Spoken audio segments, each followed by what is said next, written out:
Olá, sejam todos muito bem-vindos, sejam todas muito bem-vindas a mais uma atividade educacional do portal Urotrends. A atividade de hoje conta com o apoio da Ipsen, irá tratar de um tema bastante interessante e relevante na urologia, na uro-oncologia, que é o tratamento primário do tumor renal, do câncer renal avançado. Para essa atividade, nós vamos contar com 3 experts oncologistas, Dr. José Maurício Mota, Dr. Felipe Cruz e Dr. Guilherme Fialho, que irão explorar todas as opções terapêuticas existentes nesse contexto. Nós trabalharemos com um caso clínico para contextualizar todo esse cenário e certamente será de muito proveito para você que nos acompanha aqui no portal. Então, pessoal, começando um caso de hoje, vou apresentar um caso de uma paciente do sexo feminino, 51 anos, uma paciente que tem antecedentes de uma nodulectomia por um nódulo de mama direita há mais de 20 anos, uma esterectomia, mas não tem nenhum tipo de comorbidade clínica relevante. E essa paciente tem um histórico familiar de um pai que teve câncer de pulmão antes dos 50 anos e uma avó materna com câncer coloretal depois dos 50 anos. Essa paciente abre o quadro em meados de setembro de 2022 com uma lombalgia, o que motivou aí fazer uma ressonância de coluna lombar. E nessa ressonância foi visto que tinha uma imagem nodular no rim direito, um achado ali incidental, com linfonodomegalias retroperitoneais. E aí, nesse momento eu já pergunto para vocês, né, com esse achado de exame, o que vocês fariam nessa situação dessa paciente? Foi por ressonância magnética. Foi uma ressonância de coluna lombar, isso. Isso, acho que a gente precisa complementar, né, o estadiamento, cortando todo o abdômen e pelve. Pode ser uma ressonância de abdômen e pelve e fazer uma tomografia de tórax para descartar que tem alguma lesão secundária. Acho que esse seria o primeiro passo. Perfeito. Nesta ocasião, não foi muito bem esse caminho que essa paciente seguiu. Essa paciente acabou indo para uma cirurgia direta e foi submetida a uma nefrectomia parcial e com uma linfadenectomia videolaparoscópica. E aí aqui a gente tem esse anátomo patológico que veio essa paciente é de outro estado e veio um anátomo patológico de um carcinoma papilífero de células renais, grau 3, com necrose, um relato de margem comprometida, com invasão de cápsula e tecido adiposo e com 6 linfonodos comprometidos, mas não tinha o total de linfonodos ressecados, mas teve esse anátomo de um carcinoma papilífero sem imunistoquímica descrita. E aí, alguns meses depois só dessa cirurgia, que essa paciente teve a oportunidade de passar numa consulta clínica com o oncologista, e aí sim foi solicitado estadiamento sistêmico, exames laboratoriais gerais e uma revisão de anátomo patológico. E doutor José Maurício, nesse cenário, com esse anátomo patológico, o que o senhor vê de importância aí para fazer revisão nesses casos? Acho que o primeiro ponto aqui é a gente reconhecer que o câncer renal ele é muito heterogêneo. Então, quando a gente se depara com o diagnóstico de um carcinoma renal papilífero, é importante que a gente tenha aí a disponibilidade do uropatologista para revisar o caso, né, que foi isso que você falou que foi pedido na ocasião, porque tem tantas nuances, são tantas peculiaridades, que é importante que um especialista, né, revise. Então, eu sempre favoreço que um uropatologista veja para confirmar, né? Às vezes a gente se depara com casos de fora vindo, mesmo depois da mudança da classificação da OMS, às vezes casos externos chegam para a gente como papilífero tipo 1, papilífero tipo 2, e a gente sabe que essa classificação mudou totalmente, né? Já há algum tempo na classificação de 2022, desde então a gente já não deve mais usar essa nomenclatura, porque a gente sabe que são muitos outros subtipos que a paciente pode ter, né? Como é uma mulher jovem, eu acho que precisa descartar a possibilidade de ser, por exemplo, um tumor de translocação, né? E, lógico, como eu falei antes, o uropatologista revisar para ver se tem aí características realmente de um papilífero clássico, né? Bacana. E foi exatamente isso que foi feito. O caso foi revisado por um uropatologista experiente e que confirmou, na verdade, se tratar de um carcinoma papilífero de grau 3, metastático realmente já para aqueles linfonodos regionais, e a imunistoquímica desfavoreceu tumores de translocação, desfavoreceu também tumores associados à deficiência de fumarato hidratase e foi compatível realmente com carcinoma renal papilífero. e essa paciente tinha exames laboratoriais dentro da normalidade. E em relação ao estadiamento de imagem, que tipo de imagem que vocês pediriam para essa paciente? Acho que exames convencionais, tomografias, ok. Não está errado a gente pedir PET-TC, né, para fazer um estadiamento mais pormenorizado, mas vai depender muito do acesso a esse tipo ao exame. E acho que células claras, a gente não tem tanto papel estabelecido do FDG, mas talvez nesse caso de alto grau papilífero, né, acho que poderia acrescentar, e foi o que foi feito nesse caso. Né? Então essa paciente foi submetida a um PET-CT FDG, e esse PET mostrou que tinha, ali já em poucos meses após essa cirurgia parcial, já tinha uma formação nodular ali próxima da área de sutura, com lesões ali na gordura perirenal, e linfonodomegalias já à distância, em cadeia retroperitoneal, cadeia torácica, e essa paciente também já tinha uma lesão osteolística com um hipermetabolismo bastante acentuado no externo, e também foi estadiada com o crânio sem evidência de doença. E aí, eu só trouxe aqui para a gente poder discutir um pouquinho, a gente vai focar mais aqui nos tumores de células renais subtipo papilífero, no caso de hoje, mas só relembrando aqui o que a gente tem de terapia aprovada em primeira linha, né? A gente tem os 4 estudos clássicos aí com combinações aprovadas em primeira linha, que todas envolvem alguma combinação com imunoterapia. Né? Então a gente tem estudo com ipilimumab, nivolumab, que é o estudo pivotal, que já tem um acompanhamento mais longo aí de 9 anos. A gente tem estudo KEYNOTE 426 com pembrolizumab e axitinib, o CheckMate 9ER, que é com nivolumab e cabozantinib, e o CLEAR com pembrolizumab e lenvatinib. Isso tudo direcionado para os tumores de células claras. Né? E a gente já sabe que os dados desses estudos estão bem consolidados, né? Tanto em ganho de sobrevida versus sunitinib e taxas de resposta que chegam e beiram 60%, 70% aí nas combinações de imunoterapia com inibidor de tirosina quinase. E este caso especificamente a gente trouxe por conta de algumas nuances que a gente sabe que os tumores papilíferos não são os mais comuns, mas até para reforçar isso que o Dr. José Maurício falou, dessa classificação antiga, né, entre tipo 1 e tipo 2, que a gente não observa, a gente não tem mais essa nomenclatura, e aqueles que eram chamados tipo 2 são atualmente os molecularmente definidos. E o que a gente tem de opção de tratamento atualmente para essa paciente, né, para uma paciente que hoje em 2025 chega para a gente com carcinoma de papilífero avançado. Né? Eu trouxe aqui bem rapidamente alguns estudos que embasam as nossas condutas, né? Acho que o primeiro que eu trouxe de uma forma bem rápida foi o PAPMET, um estudo que mostrou, comparou alguns diferentes inibidores de tirosina quinase para esses pacientes com carcinomas não células claras, principalmente papilíferos, e que mostrou realmente aí um aumento de taxa de resposta, né, José Maurício, com o cabozantinib versus o sunitinib principal. E na sequência, eu trouxe alguns estudos mais modernos, mais recentes, né, que tentam ali extrapolar o que a gente faz para os tumores de células claras, para os tumores papilíferos, para os tumores não células claras. Né? E aí eu queria saber qual que é a sua opinião aí sobre esses dados de imunoterapia com inibidor tirosina quinase nesse cenário, José Maurício. Eu acho assim, os estudos, eles têm migrado de um modelo de estudo em que se incluem todos os pacientes não células claras, independente da classificação, então tenta se colocar todo mundo num grande cesto, né, e se dá o mesmo tratamento para os pacientes. Então, eles têm migrado desse paradigma para estudos que tentam selecionar melhor os pacientes. Então, por isso que a gente reforça essa questão da classificação, porque a gente precisa de uma boa classificação para definir melhor, inclusive para os estudos, e a gente conseguir selecionar melhor os tratamentos dos pacientes. Então, hoje os estudos eles têm vindo muito mais molecularmente selecionados. Então, tem estudos hoje que trazem,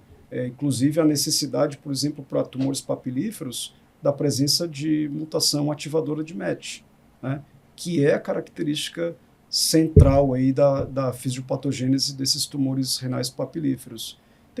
Tem estudos, por exemplo, que têm selecionado pacientes exclusivamente com câncer renal de translocação. Então, isso é uma tendência hoje, né?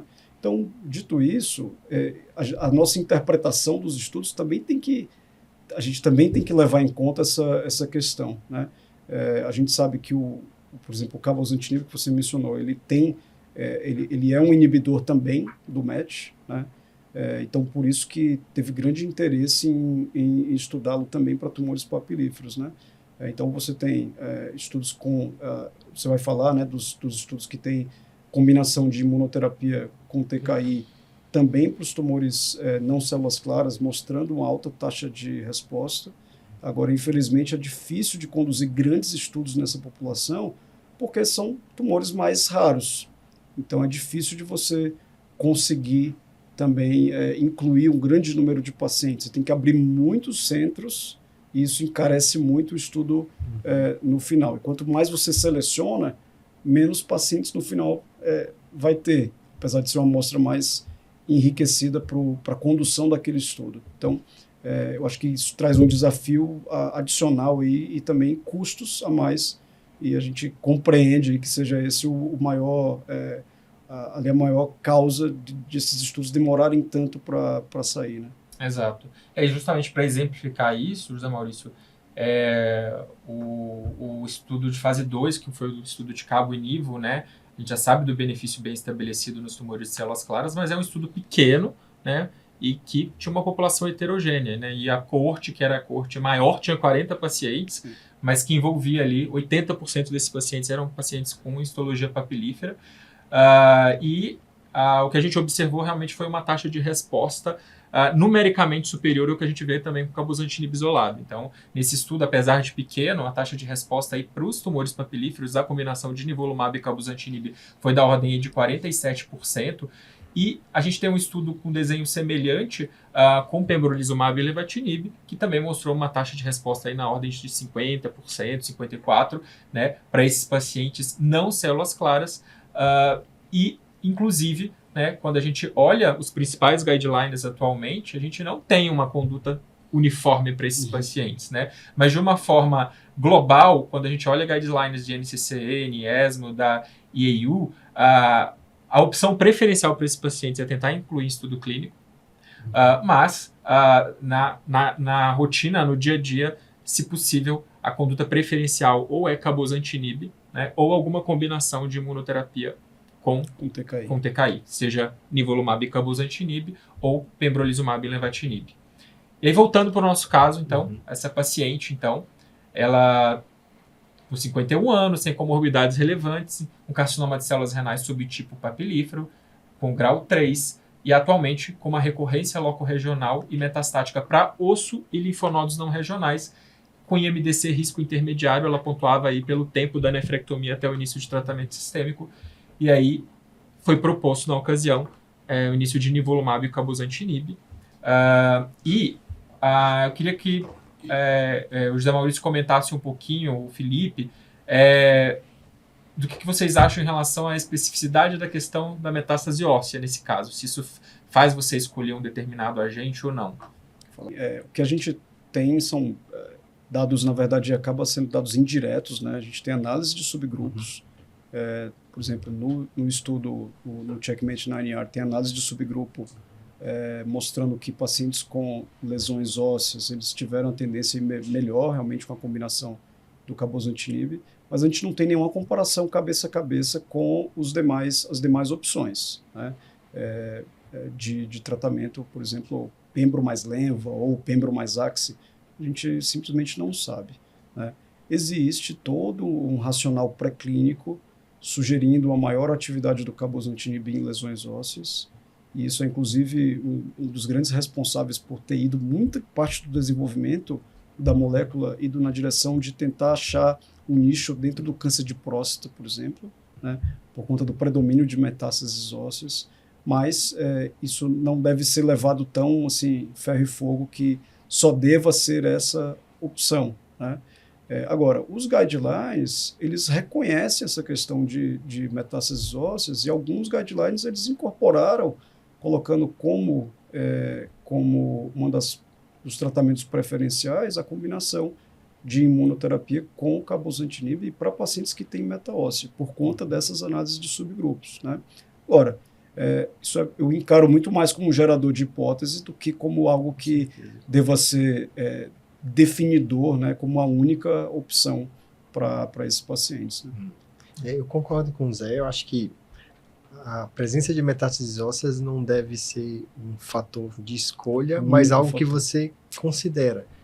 E um ponto é que, como os estudos clínicos com as histologias de não células claras são tão raros, então talvez essa informação nos ajude a guiar uma escolha, mas não deve ser... A gente começa a precisar olhar realmente para dado de subgrupo para ter alguma escolha, né?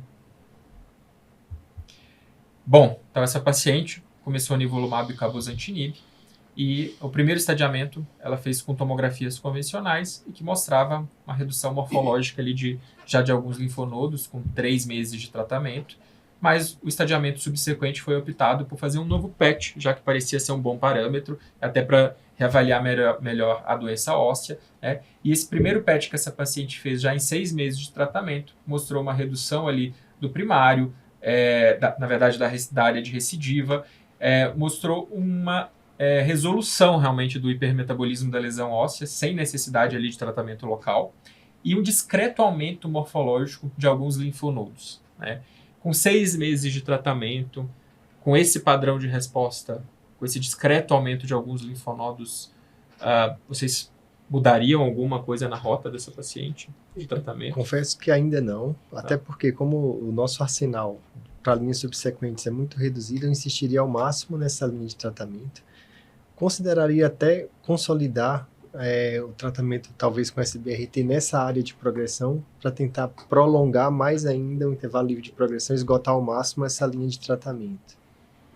Perfeito, é exatamente o que eu faria. Sim, e isso foi sendo discutido com a paciente, né, mas no primeiro momento até optou-se por não fazer nenhum tratamento local, já que era mais um discreto aumento milimétrico de alguns linfonodos. Ela repetiu um novo exame em alguns meses que tinha estabilidade dos achados. Então não foi algo que se confirmou, ela seguiu com o tratamento e, curiosamente, no próximo reestadiamento, inclusive, ela teve redução de alguns linfonodos, inclusive a gente observa que alguns linfonodos até mais necróticos, com menos hipermetabolismo no PET, o que mostra também, às vezes, essas respostas incertas que a gente vê, mistas com esses tratamentos, né? E não é algo linear que a gente observa essas respostas em carcinomas renais com os tratamentos atuais. E aí, alguns meses depois, essa paciente seguiu em tratamento, e aí um novo exame mostrou surgimento realmente de captação, com aumento de número de dimensões de pequenos implantes abdominais e aparecimento de focos novos. Mas, coincidentemente, nessa ocasião, essa paciente vinha referindo mais toxicidades ao tratamento, especialmente ali toxicidades atribuídas ao cabozantinib.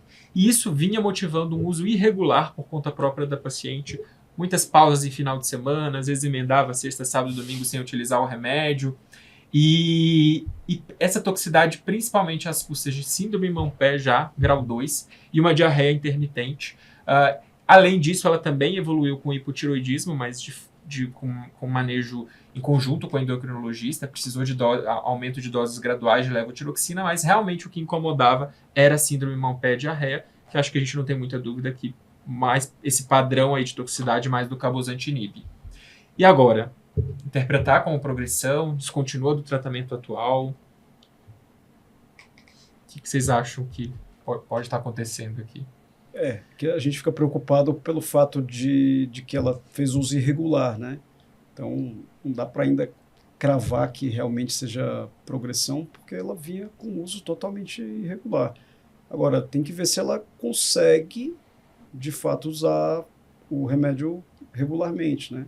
E tentar atacar os motivos que estão fazendo ela ficar mais irregular. Eu tentaria ir por esse caminho, em vez de declarar assim, uma progressão e tentar trocar a linha de tratamento assim, subitamente. Até pelo que o Felipe acabou de falar, né? A gente não tem uma infinidade de opções aí para sequenciar essa paciente, né? Nesse momento ela estava com 40 miligramas de cabozantinib ainda não tinha sido tentada uma redução. Ainda não. Talvez seja uma opção, né? Reduzir a dose, ver a tolerância e aí reestadiar precocemente, né? Para não perder o timing de uma possível piora clínica. Bom, o que aconteceu é que, por conta desse acúmulo de toxicidades, acabou fazendo um período de pausa de verdade breve e cuidar das toxicidades. E aí melhorou o cuidado cutâneo. Ela chegou a fazer uma síndrome Montpé com um pouco de limitação aí de atividades do dia a dia. E uma coisa interessante é que essa paciente, a gente sempre acha que o que o paciente está tendo é do tratamento. E nessa paciente, ela, mesmo com essa diarreia, continuava tendo ingestão de leite, derivados, e acabou que, numa investigação diagnóstico diferencial, observou-se ali uma intolerância provável à lactose, e com esses ajustes alimentares, optou por retomar o cabozantinib com esse acordo. Vamos voltar à dose que prévia, mas se começar a ter toxicidade de novo, avalia aí redução de dose. E essa não é uma foto da paciente em si, mas só para exemplificar aqui o padrão de toxicidade cutânea que esses pacientes apresentam, né? Essas lesões, às vezes, com hiperqueratose, né? Calos. Uhum. E é importante a gente reforçar aí o cuidado desses pacientes, né? O cuidado cutâneo e cuidado com mão e pé aí, unha, desde o início do tratamento. E aí, curiosamente, essa paciente, com o uso regular de cabozantinib e melhores cuidados, essa paciente, num exame de restadiamento subsequente, teve ali uma nova redução de alguns linfonodos e de focos e aqueles focos novos tinham apagado no PET, digamos assim. E o último estadiamento dessa paciente, já aí estamos em 2 anos e meio de tratamento, inclusive já surge aquela dúvida ali da imunoterapia, para ou não para com 2 anos nesse caso. E ela realmente agora, depois de 2 anos e meio, já está além da curva ali de sobrevida livre de progressão, vem realmente aí com uma oligoprogressão, e na última consulta realmente foi proposto um tratamento direcionado para oligometástase, né? Com SBRT tanto desse linfonodo torácico quanto desse linfonodo retoperitoneal. Perfeito. É exatamente o que eu acho que, como o Felipe tinha mencionado antes, se você tem oligoprogressões e a doença sistêmica aparentemente está bem controlada, é o caso dela, né? Parece que as lesões ósseas até não voltaram. Exato. Né? Pelo menos no PET você não tem nenhum sinal de metabolismo no osso. E apareceram agora esses novos linfonodos. Então, eu acho que fazer um tratamento direcionado à metástase, né, nessas oligometástases, no cenário de oligoprogressão, é algo que não está escrito em guideline, não vai ter um super estudo dando suporte para isso, mas é algo que na prática algumas vezes a gente vai fazer para tentar com que a paciente permaneça no tratamento que está dando benefício sistemicamente. Né? Então, é algo que eu também favoreceria para ela. Perfeito. Bom, acho que esse foi o último slide aí do caso, né? Exatamente. Então, acho que a gente fecha esse caso e agradecer aí a atenção de todos que estão com a gente hoje. Obrigado. Obrigado. Encerramos assim essa atividade educacional do Urotrends, que contou com o apoio da Ipsen, tratando sobre o tratamento inicial do câncer renal avançado. Espero que tenham gostado e nos encontramos nas próximas iniciativas.